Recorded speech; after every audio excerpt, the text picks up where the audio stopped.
Brief update, we've completed most of the work. We're on the long-term sampling line right now. The weather outlook is reasonable, blows up a little bit tomorrow, and we're fairly confident we're going to get it done. This is one of the few long-term time series in the Gulf of Alaska, in the south coast of Alaska, basically, of the U.S.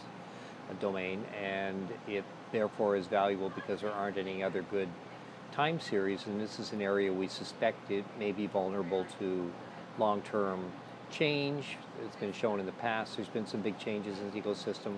It's also, like most marine ecosystems, subject to a lot of variation from year to year that can impact the ecosystem dependent upon it, and therefore the things we take out of the ocean. Variables that show up fairly clearly in the time series are events like El Nino, La Ninas, which are like single year events, as well as the warm water blob we had recently, which created a much bigger signal in the ecosystem where we had a change in species composition and a change in production in the ecosystem. And we think it's bounced back to where it was, but it's going to take us a couple of years to see for sure that it's returned to normal. So the seasonal cycle of the oceans each year is like land. The energy coming in from the sun warms up the ocean, and normally over the course of the winter, that energy is lost back to the atmosphere and the ocean cools off. A lot of that exchange with the atmosphere is driven by the fact that the winter gets very stormy, and that helps pull all the heat out of the ocean. For the blob, what happened was that the winter wasn't as stormy as normal, and therefore the ocean didn't give up its heat to the atmosphere the way it was used to. So when the spring rolled around the following year, the ocean was already pre-warmed more than we would expect it to be starting out the year, and then the year added all its normal heat to the system, and this resulted in a year that was very warm. That then got followed by an El Nino event, which just kind of added to that heat and kept the ocean actually above normal temperatures for a 3-year period.